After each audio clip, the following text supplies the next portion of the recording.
A very good evening to all our viewers out there. This is Easy Friday. Of course, you're watching KBC Channel 1. My name is Indimuli. And my name is Shiksha, Arora. I'm actually wearing red today in honor of Cristiano Ronaldo coming back home. Manchester United fans, I see you. I appreciate you. A great day for us. Okay, I'm not so sure what to say about Manchester United, but Ronaldo coming back to the English Premier League, definitely that's something to talk about. Something positive. Yeah. Absolutely. Our sign language interpreter is Susan Thuku. For now, it's time for the highlights.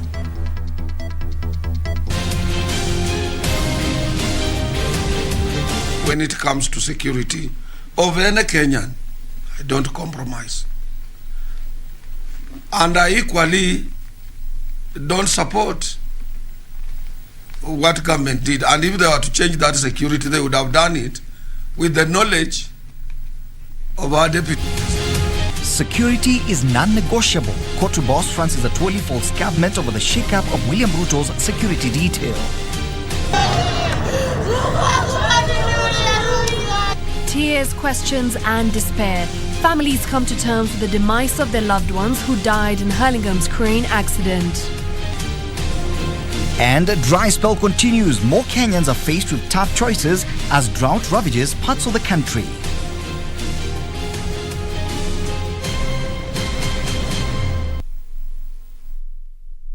Easy Friday is a hashtag to use throughout this entire hour. You can also talk to us on Twitter at KBC Channel 1, at Shiksha Arora _ and at Indimuli.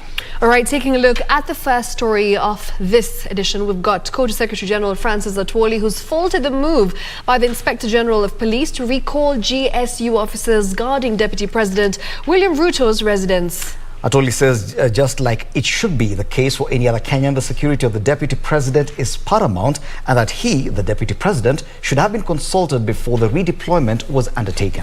The General Service Unit officers guarding the DP were on Thursday replaced by the Administration Police, a move which has not been taken well by Ruto's political camp.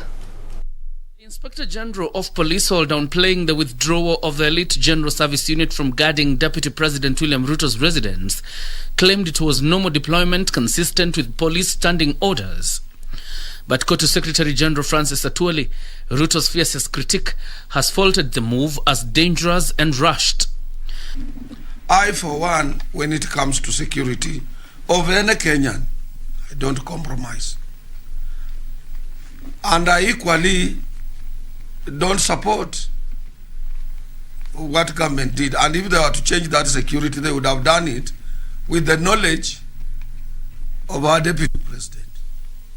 Because we don't want these lame excuses being blamed on the government because of the security and other people, when there are big issues facing this country. The Kotu boss, however, has reiterated President Uhuru Kenyatta's call that Ruto resigns instead of criticizing a government he serves. If today I'm dissatisfied with this Kotu job, I will quit. If I'm dissatisfied, because it is for your own good. It is for your own good. Because if you don't, then it means you cannot deliver. You can't, and you know the purpose of being given a job, you must deliver. But if you feel you are squeezed, you are not being resourced, you are not getting the support, you don't have support of your colleagues, you are on your own, then what are you doing there? Meanwhile, the Registrar of Political Parties has announced the formal dissolution of the National Super Alliance, NASA. This follows the withdrawal of ANC, ODM, Wiper and Ford Kenya from the coalition. This even as businessman Jimmy Wanjigi officially announced that he would face ODM leader Raila Odinga in the party's presidential nominations.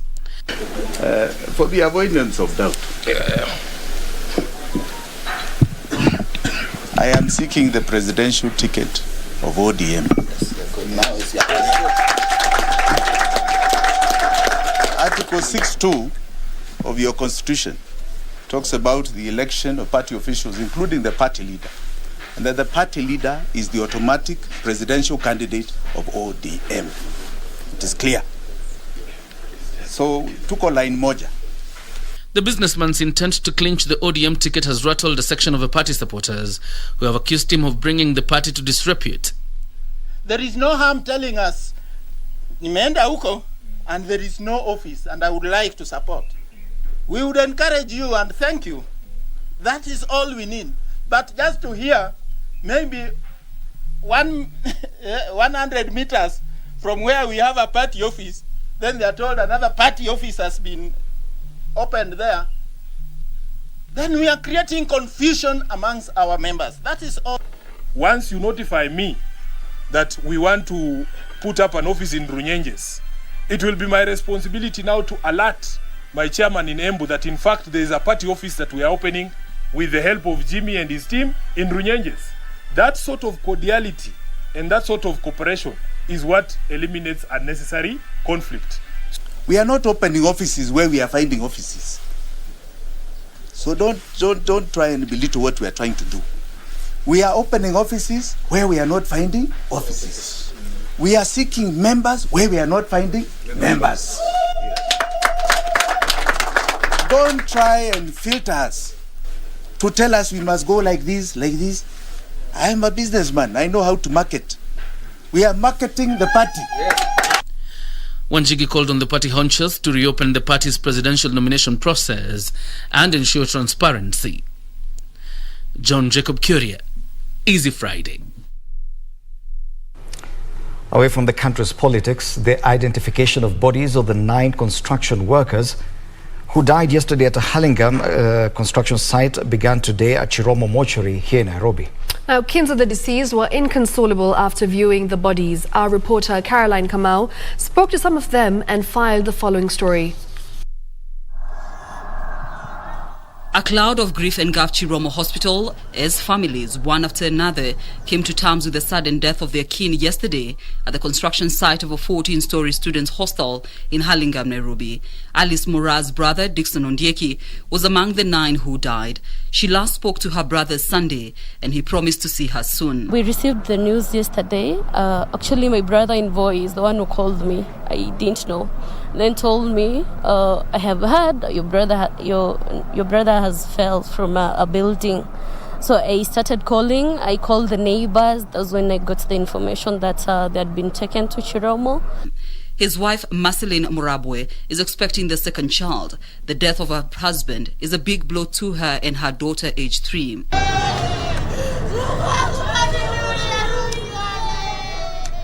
This family says they are yet to get any official communication from the company on the way forward regarding the death of their kin at work. Mwenyewe niko na mtoto wa miaka 3 firstborn, alafu mwingine natarajia, sina matumaini, hakuna mahali nazaenda, sina kazi, hakuna kitu niko nayo.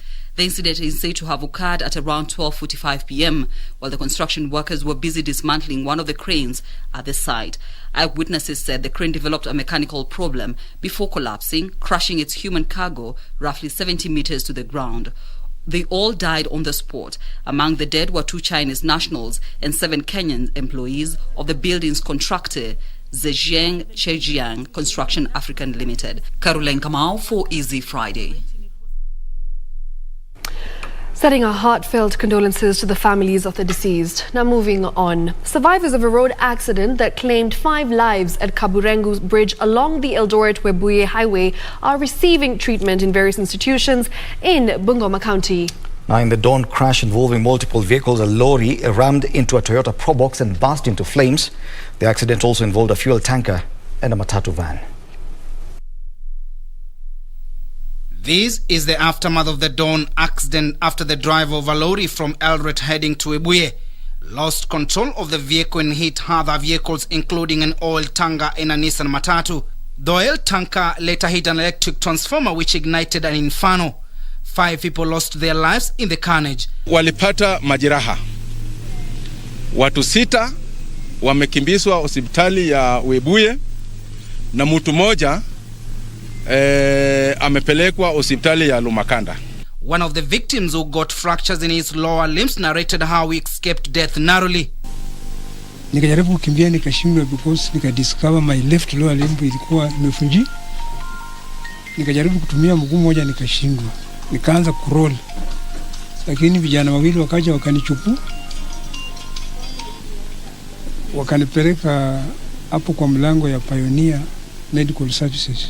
Some of the victims were burned beyond recognition. Evelyn Mulama, whose 15-year-old son Brian Mulaki was involved in the tragic accident, could not hold her back tears. Wakaniambia mtoto ameumia spinal cord. Tena tutarudia. Spinal cord hiyo mkono, hiyo mguu yote imeumia.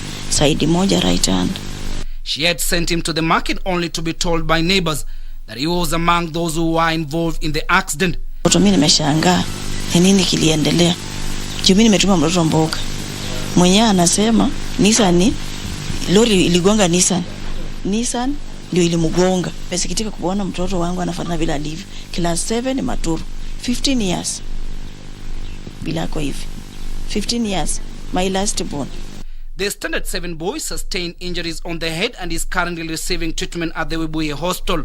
Residents are calling on the county government to ensure it improves its emergency response services to handle such incidents. Watu wetu wa county ya Kakamega, serikali ya county ya Kakamega, ikiongozwa na Honorable Oparanya, tunataka wanunue magari ya kusima moto ya kutosha, na wawe wanatembea na maji ya kutosha na gesi ya kutosha, sababu moto huu saa yenye ilianza saa 9. Magari zimefika hapa saa 1. Timothy Kipnoso for Easy Friday. Now, witness in the 39 billion shilling fake arms case involving former Sports Cabinet Secretary Rashid Echesa produced 28 photos obtained from CCTV footage where the suspects were spotted together with the foreigners at Harambee Annex. Now, appearing before Magistrate Kenneth Cheriot, the court was also informed of tender documents found and impounded in one of the suspects' vehicles. Take a look. The hearing of the 39 billion shillings fake arms deal continued on Friday before trial magistrate Kenneth Cheriot at the Milimani Law Courts. Cheriot viewed the vehicle at the Milimani Law Courts parking lot, which was brought by the DCI as an exhibit in the matter. The court was told of arms tender documents found and impounded in Kennedy Mboya's vehicle, a suspect charged alongside former sports CS Rashid Echesa and others. Also produced in court were 28 photos obtained from a CCTV footage from Deputy President's Harambee House Annex Office and Radisson Blue Hotel, where the suspects were spotted together with the foreigners. Forensic expert Chief Inspector Miranda Nesika informed the court that businessman Crispin Odor Odipo during arrest was found in possession of a fake stamp impression from the Ministry of Defense.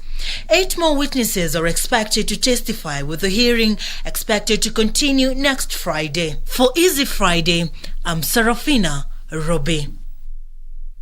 Now, bringing you the latest on the drought situation in the country that continues to push hundreds of thousands of Kenyans living in arid and semi-arid areas to the brink. Dwindling pasture, failed crops and overstretched water sources highlight the dire need for the emergency response. And as Nancy Okwara reports, human-wildlife conflict is first becoming commonplace in some areas as wild animals compete with humans. Residents of Rubiri and Mirera in Naivasha say wild animals are invading their farms in search of water.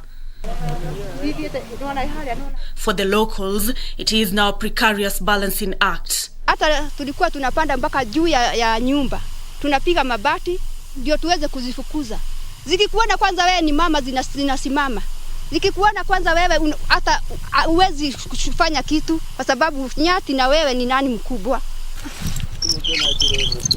The wild animals, mostly buffaloes and zebras, have strayed from the Mount Longonot National Park and Hell's Gate into the farms, leaving a trail of destruction. Sumbua sana kwa sababu chakula yote hii mashamba yote hata hatukuvuna. Imekula yote hata huko chini ukiangalia mnaona vile. Hiyo ndio imeharibu hii kitu kila kitu. In Lamu County, residents say they have little to eat due to the biting drought. Chakula cha shirika la Red Cross limesaidia pakubwa kwa sababu kutoka huu ukame ulipoingia zaidi ya vipindi vitatu sisi hatuna makulima. The Kenya Red Cross is distributing food aid as part of measures to mitigate the effects of Mother Nature. Sehemu nyingi sana za ambazo ni za maji zimekauka, ni water pan moja tu ambayo iko hapa, na zile ambazo zimebakia sasa hivi yale maji si masafi kwa binadamu kunywa. Hiyo ni kwanza. Pili, maji hayo ambayo binadamu wanakunywa pia mifugo wanatumia maji hayo. Up north, some 1,100 residents of Mandera County are handed some relief aid to cushion them against drought and famine. Naona kuwa wale ambao wameathirika katika kaunti hii tumeambiwa ni 1,195 kwa hivyo 1,000. Kwa hivyo tunaona kuwa bado kuna watu wengi sana ambao wanahitaji usaidizi. In Kajiado County, herders fear that they may lose their livestock to a looming drought. Tukiletea wafugaji wa sehemu hii zana za kuweza kupambana na climate change, badiliko ya hali ya anga, mashini za kukata nyasi, zingine za kuweka baling, ng'ombe za maziwa tumelete na mbuzi. The weatherman says dry spell affected regions will continue for now, a situation which puts hundreds of thousands of lives at risk of starvation. Nancy Okwari, Easy Friday. Let's now get the latest update on the COVID-19 pandemic. Kenya has recorded 932 new cases of the disease out of 9,424 samples screened in the last 24 hours. The new figures represent a positivity rate of 9.9%. Now, according to the latest data released by the Ministry of Health, 31 more deaths have been recorded, all of them from late audits conducted in the months of July and August 2021. The total number of fatalities now stands at 4,666. So far, over 2.6 million doses of the vaccine have been administered across the country. Of these, first doses are 1.8 million, while second doses are 798,799. And with that, it's time for us to take a short commercial break. I was going to say first short commercial break, but yes, that's exactly what we've got. And remember, keep sending in that feedback on at KBC Channel 1, at Shiksha Arora, at Indimuli. The hashtag is Easy Friday. And I can see a lot of excitement about Cristiano Ronaldo going back to Manchester. Oh yes. What are your thoughts? I'm not so sure you guys should get that excited. It is still too early in the season. That's advice coming in from an Arsenal fan. Remember, this player has quite has put in quite some time. Yeah, he's actually on towards the end of his career. Again, as I said, that's advice coming in from an Arsenal fan, so it's null and void. Proudly so. Let's take that break.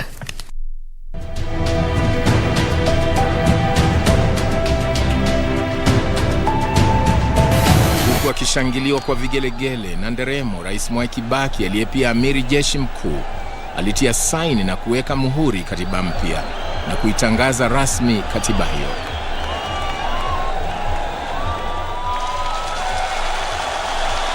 Kwa kuweka saini katiba hii mpya, rais aliungana na marais wengine wachache duniani ambao wamefanikiwa kuwapa watu wao katiba mpya wakati wa amani.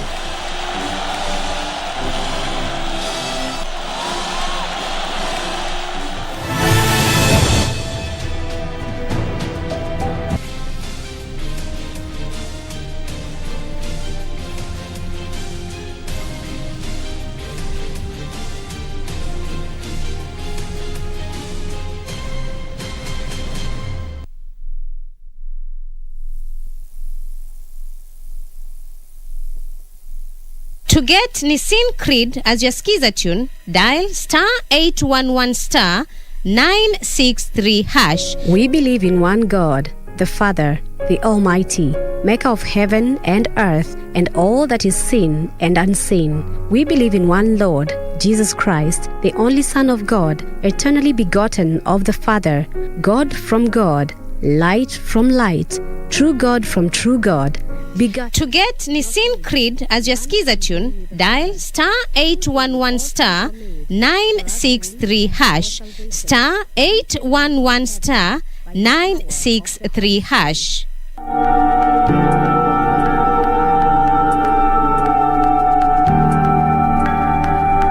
Wewe mwenyewe unaendelea kuzeeka na time is not waiting for you. I can give you time. Do we even have time?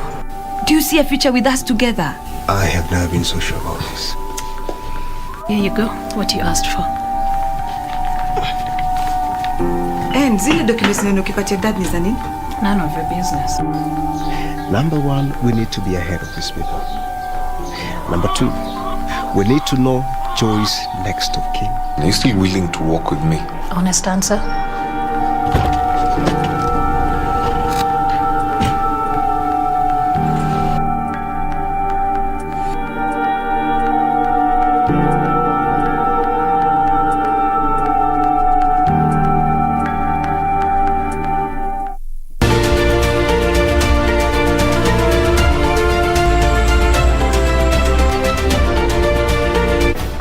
is Dorothy Lowaktuk, and I'm a wildlife warrior.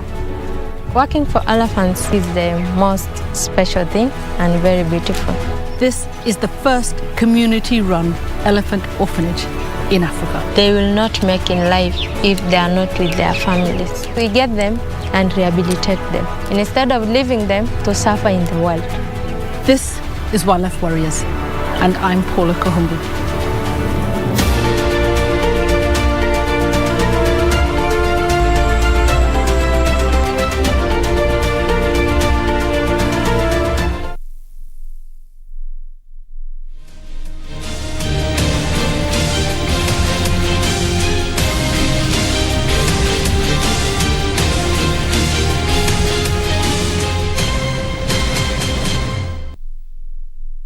Welcome back. You're still watching Easy Friday right here on KBC Channel 1.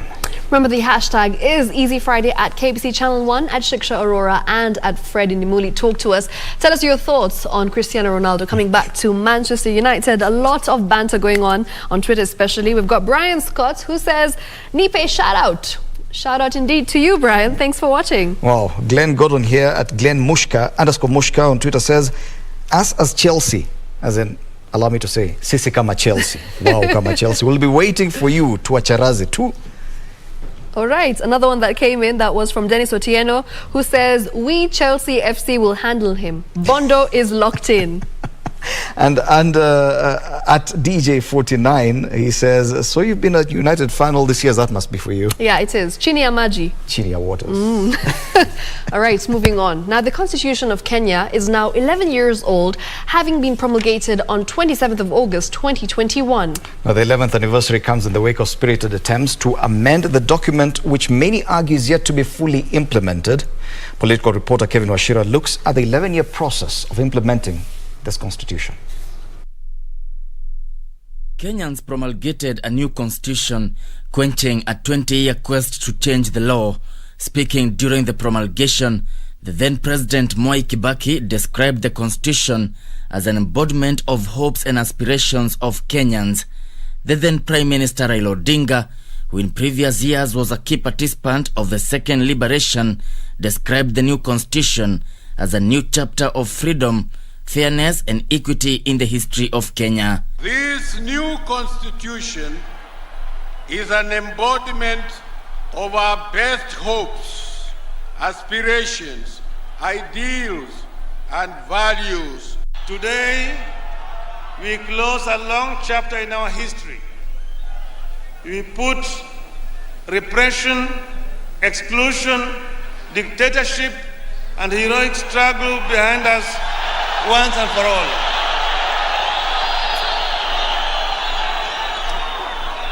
We have opened a clean new page in our book. On that page, we begin writing the story of an equal and just society. It was touted as one of the most ambitious constitutions.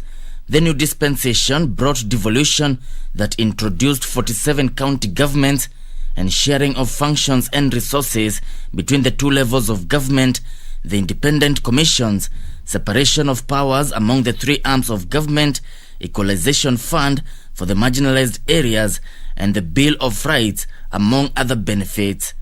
Barely a year after promulgation of the Constitution, attempts to amend the law were made through Parliament. The 10th Parliament attempted to amend the Constitution's 2/3 gender rule requirement for Parliament but failed. To this day, Parliament is yet to comply with the Constitution's 2/3 gender rule requirement, nor has it legislated how the requirement will be achieved. Another parliamentary initiative to amend the Constitution was witnessed in the 11th Parliament. The National Assembly in 2013 changed the Constitution, legislating that equalization fund should go to the constituencies and not counties, but the decision was rejected by the President. The ward can be a unit of devolution. The constituency can be a unit of devolution. We must separate devolution and governance and MCAs. Devolution is taking wealth to our people. 5 years later, President Uhuru Kenyatta would assent to the equalization bill that prescribed how the 14 marginalized counties would share the equalization fund. 11 years since the introduction of Equalization Fund, the marginalized communities that were to benefit from it have nothing to write home about, yet the fund has just 9 more years before its demise. Besides the push for constitutional amendments, the relationship between the executive and the judiciary cannot be said to have been all rosy, testing to the limits the independence of constitutional institutions. But it is during the 12th Parliament that Kenyans have witnessed a solid spirit from the political class to amend the constitution through the Building Bridges initiative. Though the BBI was a popular initiative, both the National Assembly and the Senate overwhelmingly passed the Constitution of Kenya Amendment Bill 2020. Currently, Kenyans await to hear from the Supreme Court on whether the constitution will be amended through the BBI. The current constitution requires improvement. Even those who drafted it and brought it to us warned us that 20% of that document may require attention sooner than later. So, Kevin Washira, Easy Friday. Now, moving on, Kenya Forest Services Chief Conservator Julius Kamau has issued a stern warning to forest officers and forestry industry players engaging in illegal activities. Speaking during an impromptu inspection of the Mau Forest Complex in Kericho County, the Conservator said the service is sealing loopholes being used by illegal loggers to escape arrest. Mau Forest Complex. Swathes of greenery, a picturesque view of the new look water tower. This is the result of a spirited campaign by the government to rid this complex of illegal settlers who for years choked Kenya's treasured forests. And we have been able to, in the last 2 years, to reclaim about 55,000 hectares which were previously illegally occupied. And we are happy that these areas now already are regenerating through natural regeneration. And where there are no seed banks, we are going in to be able to support regeneration by enrichment planting. As the government drove out illegal settlers, an enemy within was struggling desperately to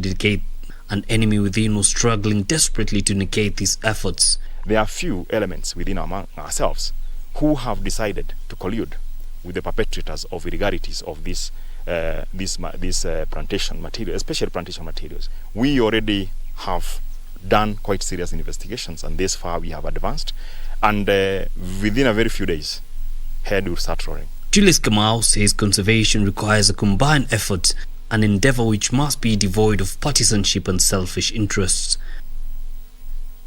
Industry player, we also understand there are some people who are owning forest industries, sawmills. Others are running, firewood businesses. Others are pole businesses. Others are even charcoal merchants or charcoal vendors.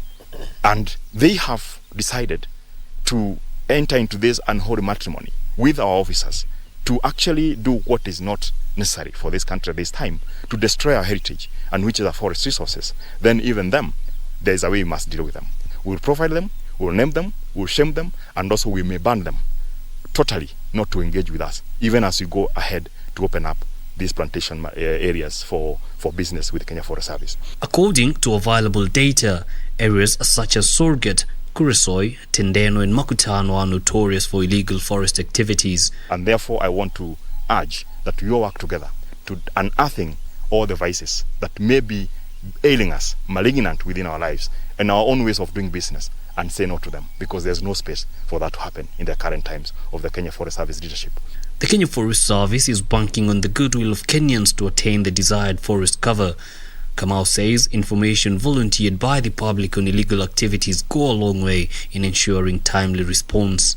For the few forest officers and industry players looking to illegally benefit from the forest, a stern warning has now been issued to them that their days are numbered. Yusufar reporting for Easy Friday from Sorget Conservancy, Kericho County. Police in Kitui and Machakos have launched investigations into an attack at the Kanyonyo B2 ranch, which left 16 people nursing serious injuries. An armed gang is alleged to have raided the ranch, brutally attacking employees in a suspected land tussle.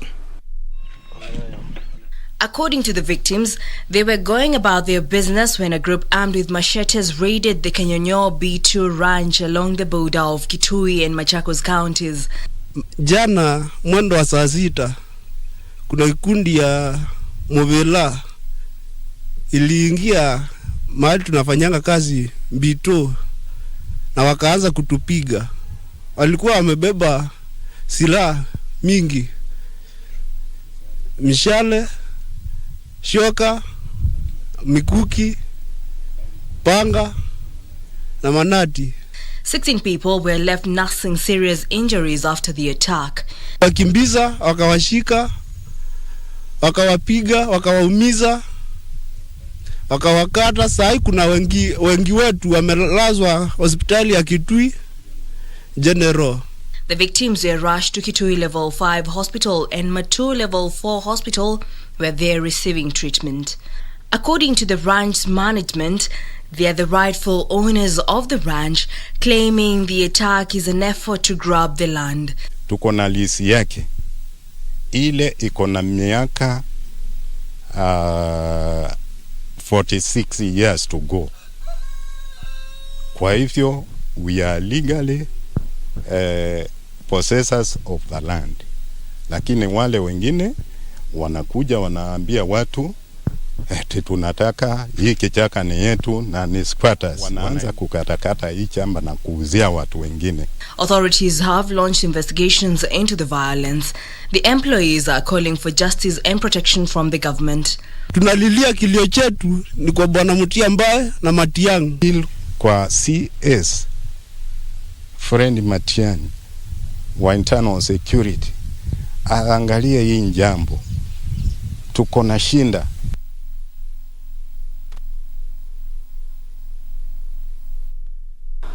All right, and with that, it's time to take a short commercial break. But before we get to that break, keep sending in those messages on #EasyFriday. Lots of messages on Facebook as well. Yes, Kiprono Hillary says, watching you live from Manchester town. Everyone lives in Manchester. Simply because Ronaldo is back. Yep. Another one from Gadu Waskailing Olkalau says, watching from Olkalau town, Nyandarua County, 018. And Kiprotich Ancelotti, another Kiprotich, says, watching from Nairobi at the river. And quite a number of people issuing statements on social media. Sisi kama Chelsea, Sisi kama Arsenal. Sisi kama Manchester. Let's talk about that later as well. For now, let's take that break.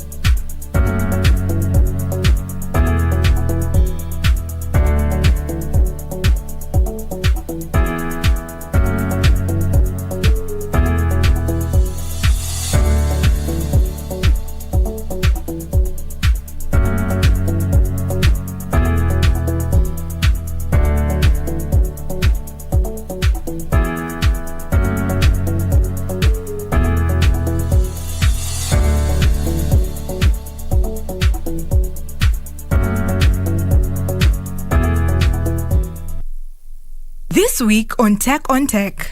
Being a 3D media artist entails so many things. There are so many areas. Personally, I've specialized in 3D modeling and lighting and a bit of animation. You're looking at what effective use of social media. It's actually the statistics that are actually out there show that a lot of Kenyans are actually on social media, especially the age group that you're speaking about. We bring you tech news from all over the world, outstanding tech features, amazing innovations and inventions. Join us this Sunday and every other Sunday at 4:20 p.m. only on KBC Channel 1.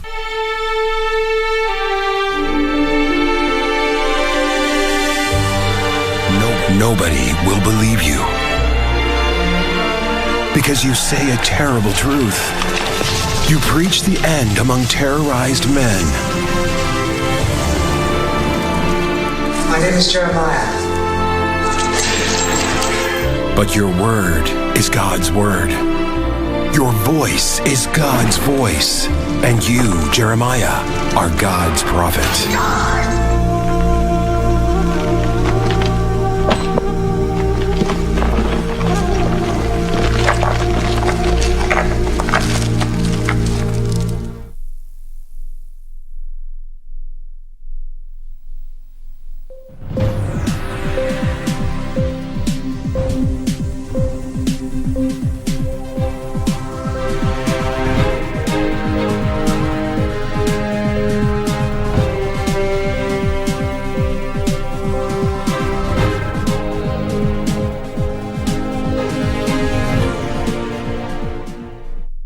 Welcome back on this Friday edition. My name is Carol Jenga. Time now to take a look at the latest in the world of business.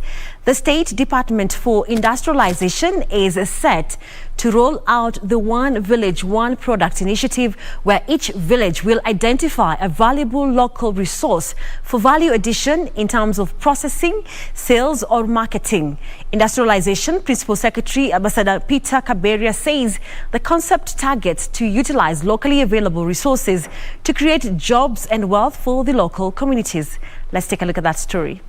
The One Village, One Product is a concept borrowed from Japan, where local communities identify one or a few products, then directs resources on its production, establishes it as a local brand and markets it to the entire country or beyond.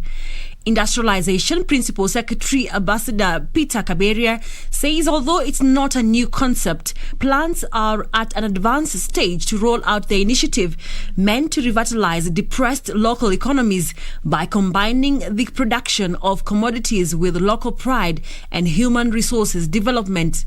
The model aims at achieving regional socio-economic development based on adding value to locally available resources in the country through resource identification, processing, quality control, and marketing of resulting products.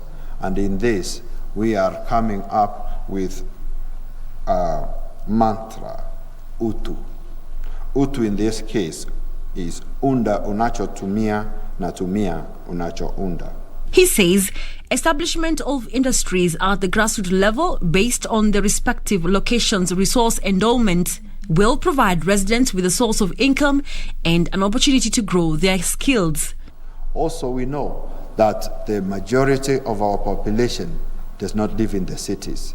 So we must endeavor to do what we are proposing here to devolve industry, to take industry where raw materials are found. I challenge the youth to focus on improving the quality of the local products through value addition in order to spur socio-economic development in rural areas of Kenya and support locally manufactured products, especially from the rural areas, in order to gain more access to the international markets. Through the Kenya Industry and Entrepreneurship Project, the government is keen on supporting startups and entrepreneurial capabilities. Skills development for the youth and industrial growth. And those are some of the things that we must address. They noted that the academia should lead the way in seeking to address the skills and needs for the job market. The youth in Migori County are urging their counterparts around the country to embrace farming as a means of self-reliance and economic empowerment. This comes at a time when the country's youth continue to view agriculture as an unattractive and tedious activity. However, as our reporter Alan Aoko found out, the youth are slowly embracing farming and enjoying the prospects. Agriculture has been viewed in the country as a venture for the retired, with the average age of a farmer in Kenya currently at 61. That is a year after the official retirement age. Land challenges, access to capital, and shifting negative attitudes have been listed as some of the challenges discouraging the youth from venturing in farming. These reasons make for grim realizations, and especially for an avid farmer like Peter Chacha, who besides trying to impact his farming skills to the younger generations, would like to see the sector thrive. Na unajua nyanya moja inazaa nyanya 5. So So kumaanisha hii kitu moja inakupea let's say 20 bob. Na hizi vitu ziko kama vitu 30. Zimezaa hii kuzaa nyanya kama vitu 30. Ukipiga 30 times 20, how much money do you expect to get? Si ni pesa mingi sana. Chacha believes motivating young people to join agriculture through agribusiness is now more important than ever, adding that with the rising youth unemployment, the agriculture sector presents a huge opportunity for creation of employment and achievement of food security. Na ni kilimo kimehamasisha vijana, mayouth wamekuwa empowered, wamesoma, wakulima wamefurahia. Ni kitu tumeona kisaidia community. And that's where some of Chacha's students come in.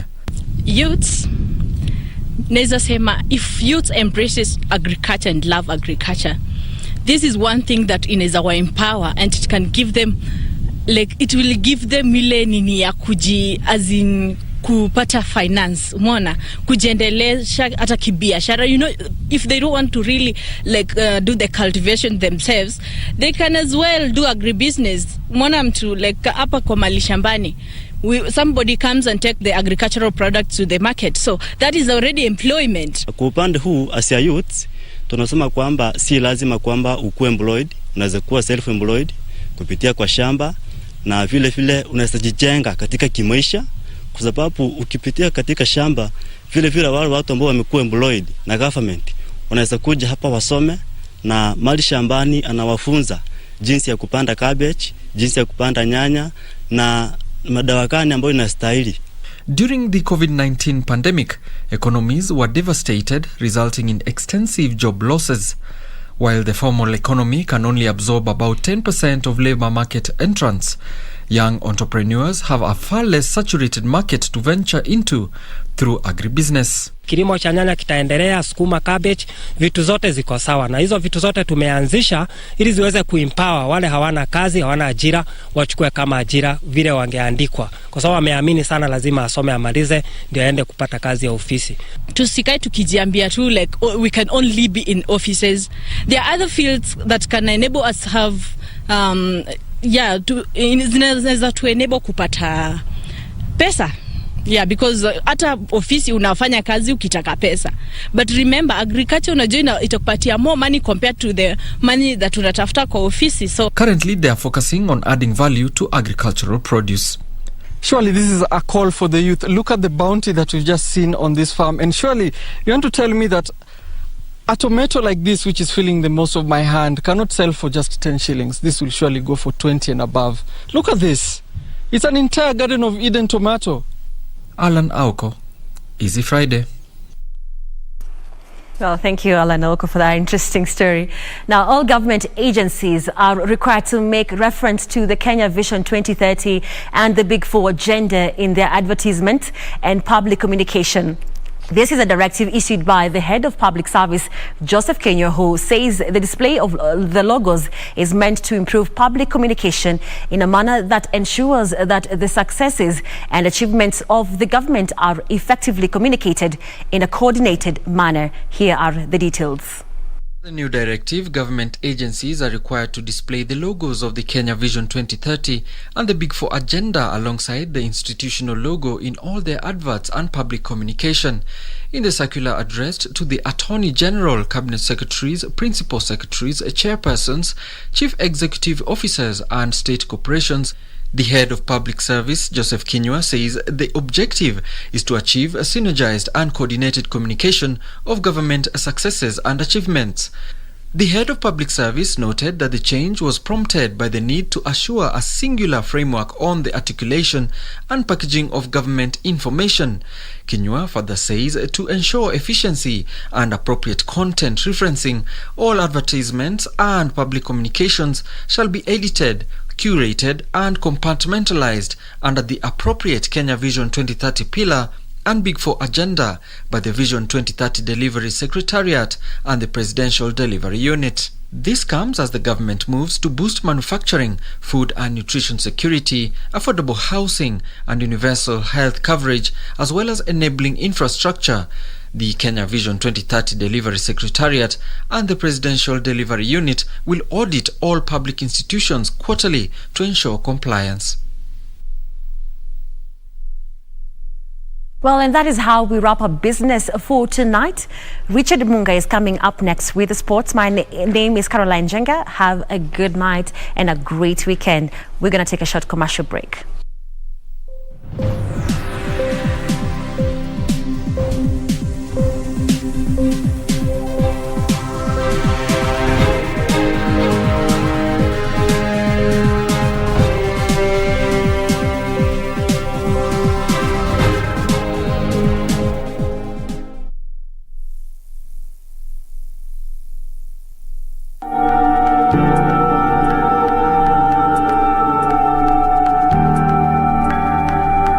Wewe mwenyewe unaendelea kuzeeka na time is not waiting for you.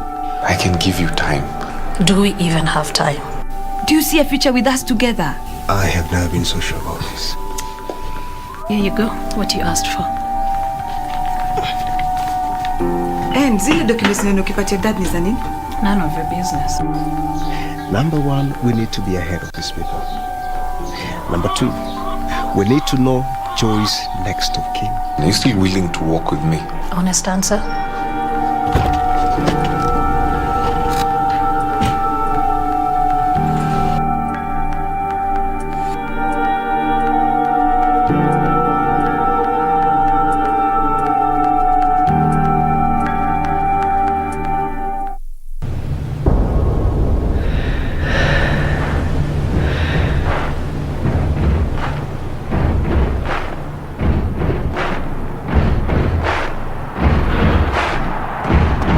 The excitement of the Olympic Games doesn't just stop there.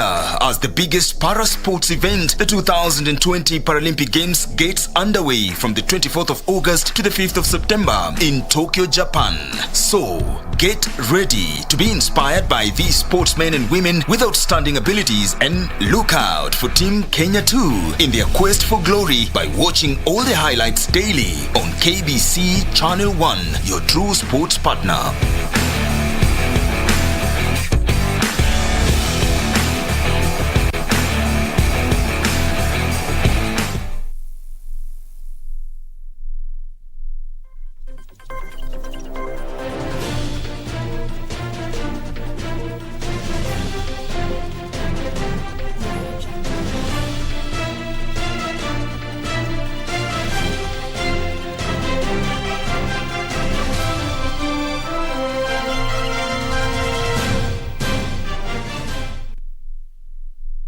Well, good evening. I'm Richard Munga with the day's sports. Now, Kenyan rower CS Ruru Mohammed finished fourth in a qualifying round during the PR1 singles cars rowing competition at the ongoing Paralympic Games in Tokyo, Japan. Sia competing in the second qualifying round posted 13 minutes, 45.50 seconds to finish fourth and will now feature in the repechage scheduled for Saturday. In athletics, Kenya's Rogers Kiprop and Wilson Bill finished in fourth and ninth positions respectively in the men's 5,000 meters T11 finals. Kenya's hopes of scooping its first medals at this year's Paralympic Games here in Tokyo, Japan were put on hold as the athletics program got underway. Captain Rogers Kiprop and his guide Alpha Malinga were contented with the fourth position in the 5,000 meters T11 class, won by Brazilian Jacques Yetsin, who clocked 15 minutes 13.62 seconds. Kiprop blamed his finishing technique for missing out on the podium. Mimi mwili wangu ilikuwa sawa, lakini kwa ile lap ya mwisho ambayo ni kick, hiyo ndio ililemea hali ya joto ndio ikanifanya sababu nikaibuka hiyo nafasi ambayo nimekuwa siku ya leo. Another Kenyan participant in the race, 2016 Rio bronze medalist Wilson B and guide Robert Tarus, who were placed 9th in the race, complained of the hot weather conditions that really impacted on their performance. Kwa furaha yangu nasema ya kwamba ingawa nimechukua namba ile yenye sikuwa natarajia, pia nashukuru Mungu kwa yote kwa sababu hii climate imenitatiza sana kwa sababu ni choto mingi sana. So kwa hisani ya Kenya ambao walikuwa natuambia na washukuru pia. There was a scare before the start of the race when Kenyan athletes were almost disqualified due to lack of blindfolds, and the Brazilian team came in handy to rescue our athletes. Kwanza baada kwa quorum hatukuwa na hisi ya ndani, hiyo ndio hatukuwa nazo kwa sababu wakatuambia kwamba nataka tujinunulie, so wakatuambia kwamba nyinyi leo amta compete. So nashukuru Mungu sababu ya mwenzetu kutoka sehemu ya Brazil ambaye aliasimu hiyo mask fly footballer kufunga macho. Nashukuru Mungu kwa sababu ya hayo mambo ambayo amefanya siku ya leo. Meanwhile, Arora Asia Mohammed finished 5th in the women's single sculls event that took place this morning at the Sea Forest Waterway to qualify for tomorrow's repechage. Reporting for KBC Sports from the Olympic Stadium here in Tokyo, Japan, I am Elina Shiveka. Now, meanwhile, the inaugural CAF Women's Champions League CECAFA qualifiers is set to kick off tomorrow at the Nyayo National Stadium. Kenya will be represented by Premier League champions, that is Vihiga Queens, who kick off their Group B campaign against CBE of Ethiopia on Sunday. All of the 8 clubs that had confirmed participation in the CAF Women's Champions League CECAFA qualifiers have checked into the capital, Nairobi, save for Zanzibari outfit New Generation, who are scheduled to jet into the country on Saturday morning ahead of the tournament kickoff. This competition is very important for the development of women football, and it's something that the ladies of the girls playing football have been looking forward to for so many years. It has been in discussion for long, and it is good and humbling that it is now happening. The teams will battle it out for a chance to represent the region at the CAF Champions League that will be played in Egypt later this year. The first time at club level that we are having a Champions League competition for the women's team. And I think the excitement is not just for the ladies. I think the excitement is for all soccer lovers that we now have a club competition at continental level that our clubs can aspire to play at. The matches are set to be played at the Kasarani Stadium and the Nyayo National Stadium in Nairobi. Ugandan champions Lady Doves will take on FAD of Djibouti in the opening match tomorrow, with Burundi's PVP taking to the pitch against Tanzania's Simba Queens. Kenya's representatives Vihiga Queens will be up against Ethiopia's CBE on Sunday evening before they clash against the A-Joint Stars of South Sudan on Wednesday. Vihiga will complete their group fixtures with a match against New Generation of Zanzibar. Also, the national boxing team head coach Musa Benjamin has hailed the Kenyan quartet who took part in this year's Tokyo Olympics for their good performance. Speaking at a boxing event held at Nyayo National Stadium today, Musa assured Kenyans that they will improve for the future, or that they will improve in future upcoming events rather. As the world celebrates the International World Boxing Day, boxers from all parts of the country came together at the Nyayo National Stadium, where they organized some boxing games for both juniors and seniors. Some of the known boxers who took part in the Tokyo event also turned up and shared their experience on the game. Tumeenda game, tushamaliza. Matarajio yote ni ya Mungu na tunashukuru ile kitu tulipata. Hata bila bado tunashukuru tu. Sitachoka kushukuru. Nick Okoth, the Hit Squad captain, stated that boxing is one of the best sporting activity and encouraged people to show up and support the game. His words were echoed by the team head coach Musa Benjamin, who said that Kenya is doing all they can to ensure that the sport is introduced in all parts of the country. Siku ya leo ilikuwa siku muhimu, siku ya furaha kwetu, manake tulikuwa tunasherehekea ile ambayo inaitwa International Boxing Day, ambayo inasherehekewa ulimwenguni kote. Ni siku ambayo ilikuwa tunasema boxing unites us, we are the face of boxing, we are the faces of boxing, na tukawa tunataka tuonyeshe watu mambo ambayo yanaendelea kwa boxing, kwamba boxing ni mchezo safe, mchezo mzuri, sio violent vile ambavyo watu wengi wanavyofikiria. Musa also called on the government to support the sport. Daniel Mwendwa, Sports. Well, that's all the time we have for sports, but of course an update on the big story of the day, the second biggest story of the day rather, after the Paralympics. 13 years after he left Old Trafford, Cristiano Ronaldo is finally heading back to Manchester United. Remember, there's a period of 13 years whereby he has scored 551 goals in 572 matches, so legend status already acquired. So we're going to be giving you all the details in regards to that and more as they develop. So remember to stay tuned in to KBC's subsequent bulletins. Oh, that's it for me, Richard Munga. Do have a good night, but don't go too far. Shiksha and Fred Indimuli, back to you on the other side of the studio.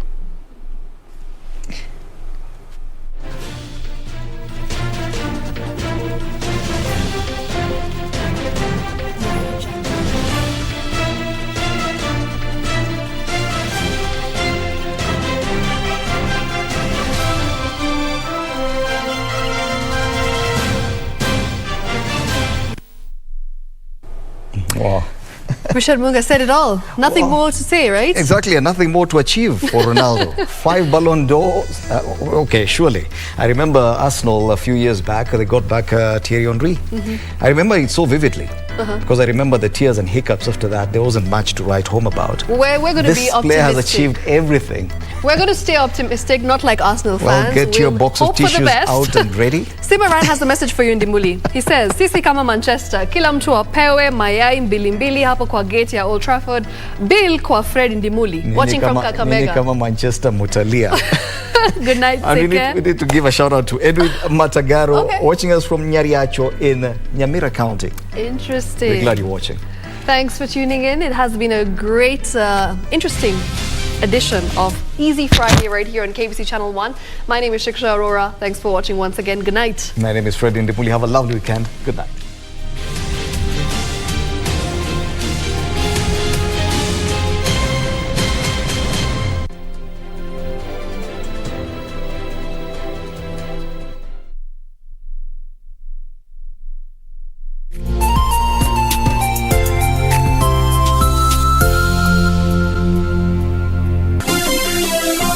Vera Beauty College. Vera Beauty and Fashion College, with branches in Nairobi, Eldoret, Thika and Meru. Did you know that we are a TVET approved institution? We offer courses in fashion design, interior design in soft furnishing, event decoration, flower arrangement, event planning, hairdressing, barbering and dreadlocks, beauty therapy, makeup, nail technology, spa massages, teaching skills, TOT, solo business management, and many more. Register now and visit our website on www.verabeautycollege.com. You can also call on 0725-923-550 Nairobi branch, 0728-087-689 Eldoret branch, 0722-227428 Thika branch, 0725-000-706 Meru branch. Vera Beauty and Fashion College, a TVET approved institution.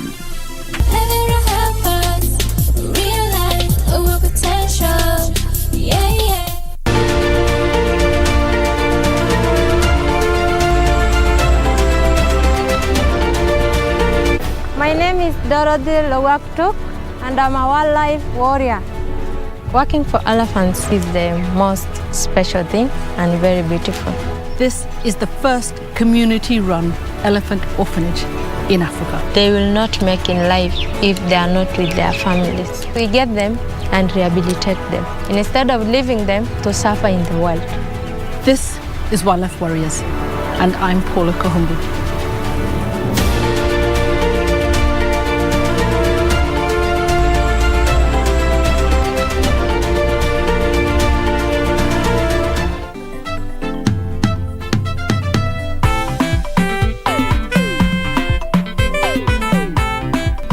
Focus, you cabbage face. This kind of speech is for those who use their brains. You, on the other hand, could use water and soap. Guys! Julia and Vala, I've eaten all the food. Now we are going to die in the jungle. Will you keep your voice down? You know, I had no plan of going out like this, just so you know. And Julia, just know you are the worst planner in the history of planning. What is your problem, eh? Why can't you just enjoy the trip like the rest of us? We might have taken the wrong van. Whose van is this?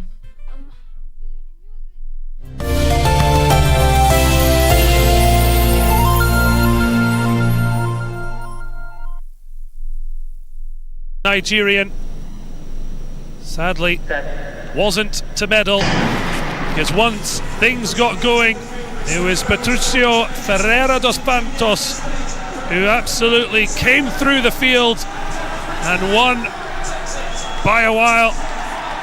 10.53, came from behind, but it was Dos Santos defending his Rio title. He couldn't quite beat his world record time, but after a home success in 2016, it's Tokyo delight.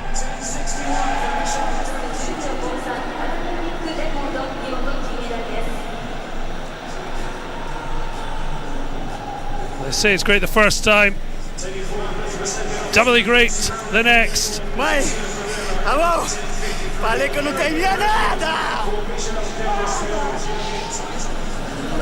No hiding the delight in a 1-3 for Brazil, and the samba party underway in Tokyo.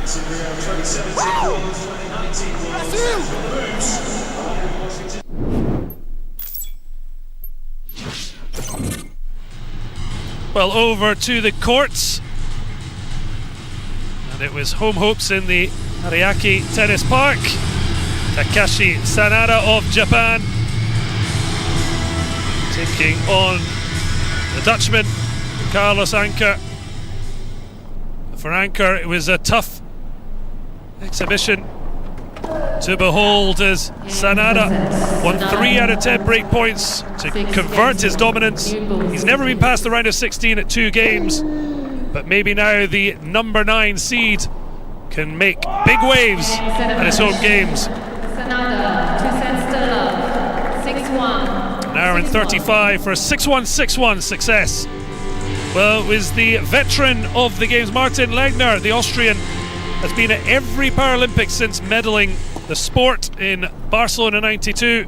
His best ever was 4th in Sydney, but sadly it was a first round defeat this time round. 59-year-old facing the youthful 21-year-old Zheng Yuji of China. 6-1, 6-love, serving the Austrian a bagel as he succeeded on his debut to march on to the second round. Well, Wagner of the United States, also having been at every Paralympics, he'd medalled at least in one event since 2004 in Athens, but the 47-year-old suffering the same fate as Legner. Their Dutch second seeds, Schroeder and Vink, running through in an hour 24 for a 6-2, 6-1 success over the team of Wagner and Barton.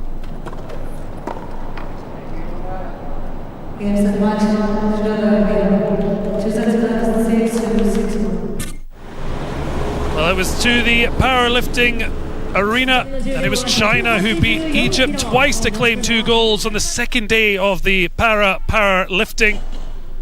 Herbert Aceituno, though, of El Salvador, gave his country their first ever medal in Paralympic or Olympic Games, taking bronze with a brilliant second attempt of 184 kilograms. But then it was the tete-a-tete between Yongke Ki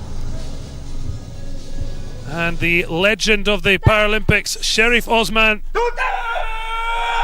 Ki beaten by Osman at the 2019 Worlds by just 1 kilogram. The 38-year-old Egyptian aiming for a 4th straight Paralympic gold. But the 5-time world champion was in a real battle. He did lift a huge 187 kilograms, but Ki fought back to equal the rival. Both lifted 187 in the third attempt, but the Chinese taking the gold, that due to a lower body weight. And it was to be a similar story in the women's under 50 kilogram final. Rehab Ahmed, the reigning world champion, looking to add Paralympic gold. Good lift. Looked happy. She made sure it was clean. Well, Great Britain's Olivia Broom finished with the bronze medal in her Games debut, lifting 107 kilograms in her second attempt. What a way to celebrate a fine debut. And it was Hugh Dandan with her stunning lift to equal Ahmed, taking her second Paralympic gold with 120 lift at her third attempt. And in the end, Rehab Ahmed missing out by body weight. The slimmest of margins, but Dandan with that huge lift, making it China's third powerlifting gold medal in Tokyo. Well, the new champion saying there's more to come, but the failure at attempt 3 left the Egyptian heartbroken. Azerbaijan had a sensational start to the judo competition, winning the first 2 gold medals of day 1. Shahana Ajiyeva was the first to the podium. Dramatic victory over French legend Sandrine Martinet, the women's under 48 kilogram B2. A golden score with the pair battling hard for victory. Ajiyeva closing it out with a rip-on. Martinet, the flag bearer, had not conceded a point in the lead up to the final, but it was the Azerbaijani, draped in her colours, to succeed. Well, Shireen Abdellaoui inherited Martinet's title from Rio with the dominant win over Priscilla Gagne.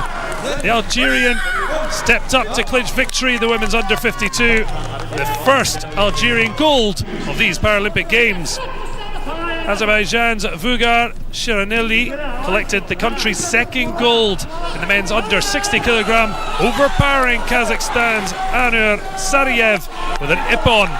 It's been an even match, but Shiraneli, a bronze medalist in the Worlds, landed the killer blow. And the last bout of day 1, high drama in the under 66 men's final. Uzbekistan's Uchkun Kuranbayev claiming gold. Spain's Sergio Banon, just 22 years of age, a European silver medalist, objected to an award of a waziari. They left the mat before the pair and the referee had bowed to the judges. The bout evenly matched, but Kuranbayev closing it out for Uzbekistan.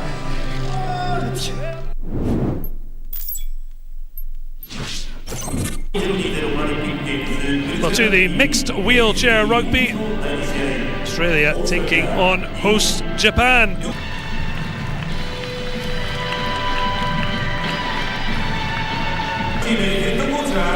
Excitement ahead of the mixed event.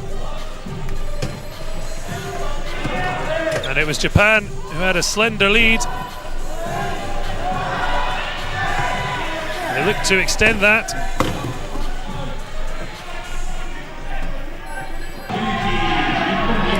Managing to battle their way over.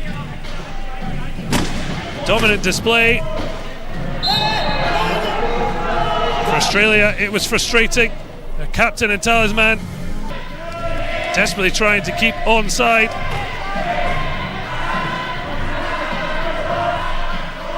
In the end, it was Japan who kept their noses in front.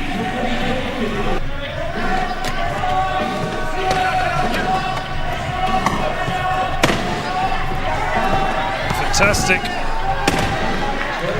end as the fourth quarter got underway.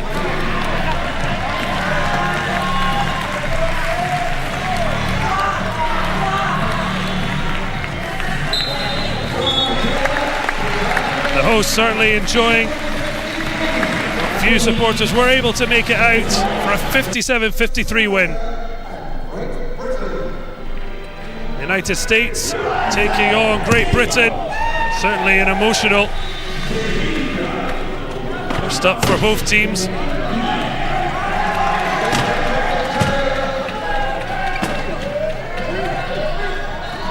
Great Britain had the best of the opener.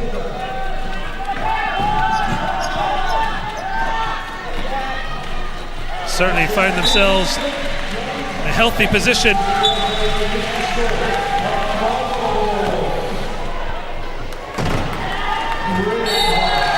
United States started to claw their way back.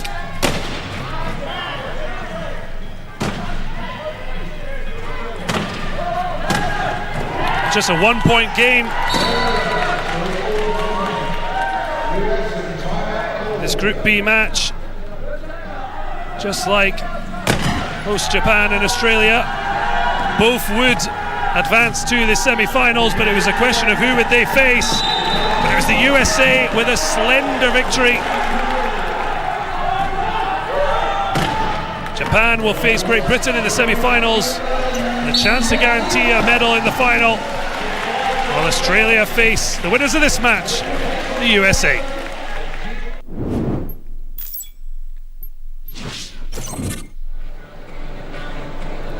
then it was time for the velodrome. A chance to have a whiz round the cycling track.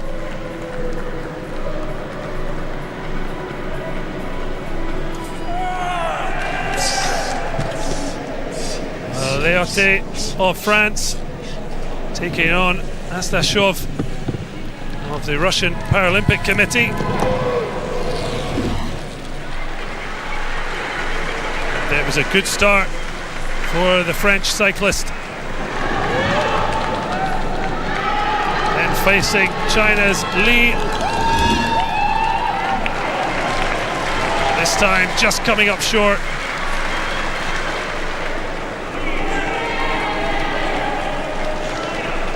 Zhanggu, an impressive time, and thumbs up.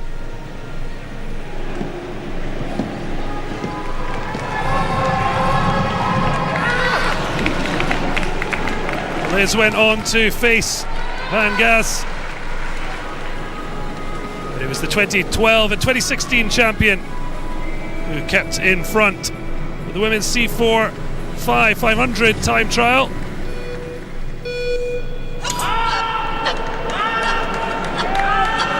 Certainly, Bruno Breen is trying to make fast starts against Groot of the Netherlands.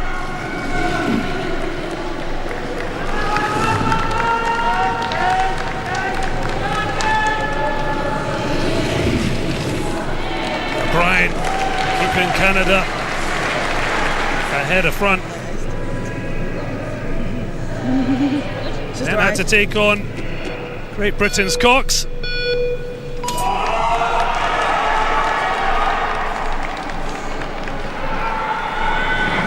Really battering at the time of O'Brien, and managing by 1.018. Terrific performance that brought all smiles.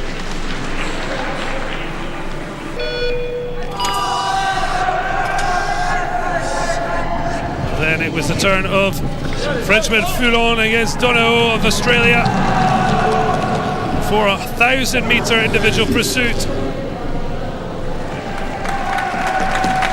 And it was an emotional outburst from Foulon as Donahoe couldn't make up the time.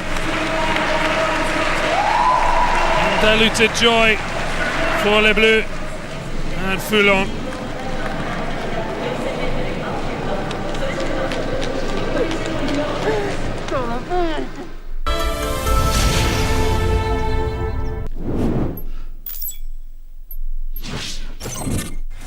Back on the court, the reigning Paralympic champions United States taking on Iran.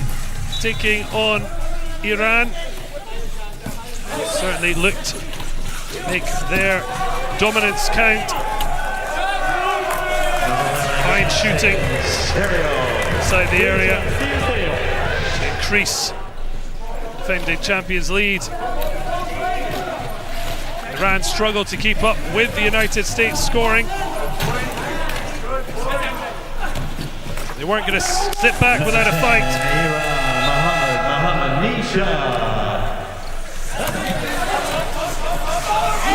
To the third quarter, United States just a little bit quicker, a little bit sharper.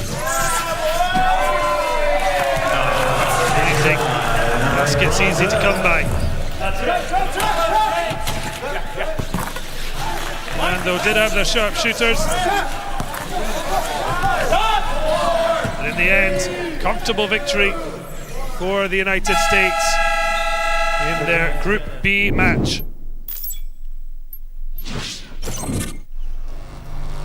Well, the hosts, debutants at goalball. The victory already over world number one's Brazil. Certainly in high spirits to take on the United States.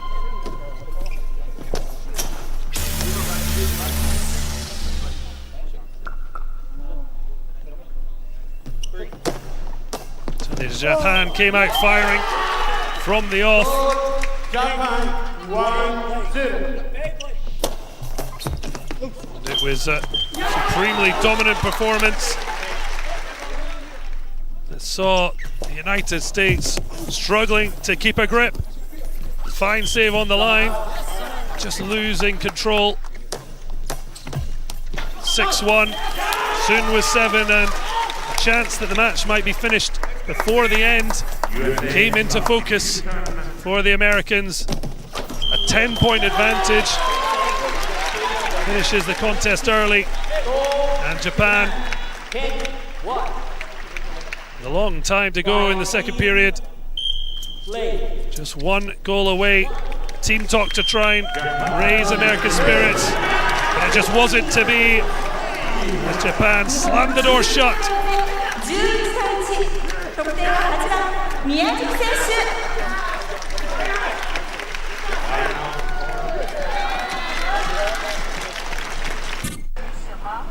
Now to the pool. Certainly Great Britain's reigning champion, Hannah Russell, hoping to continue where she left off from Rio, world record holder. 100-meter backstroke S12. Russian Paralympic Committee swimmer from Russia, Daria Pigalova, tried to stay with her. In the end, Britain had too much for her in order to retain a Rio title here in Tokyo.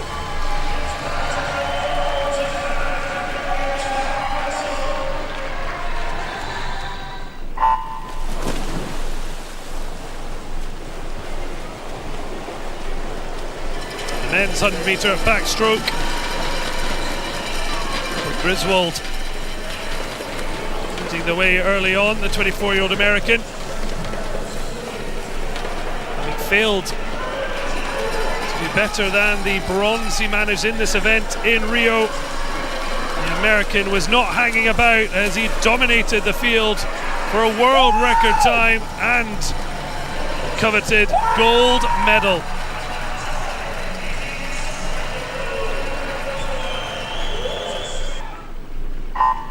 Men's 200-meter freestyle S14. The intellectually impaired is Rhys Dunn of GB, who looked to get another place at the top of the podium for his country. He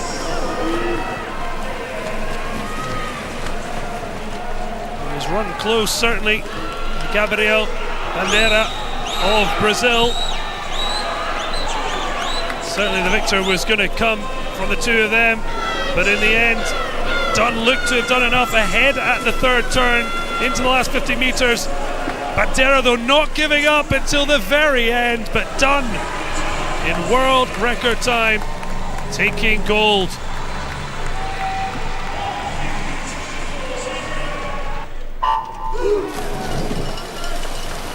China were looking to dominate 50-metre women's freestyle. Certainly we were aiming to impress. Certainly the world record under threat. It was a tight one right to the end, but a world record for China's Hua in a Chinese 1-3.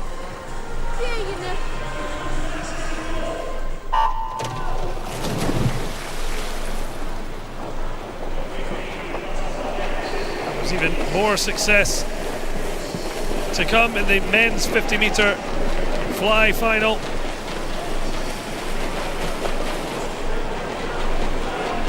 Quite stunning performance. Another world record to fall to. Tao Zheng, who led a Chinese 1-2-3.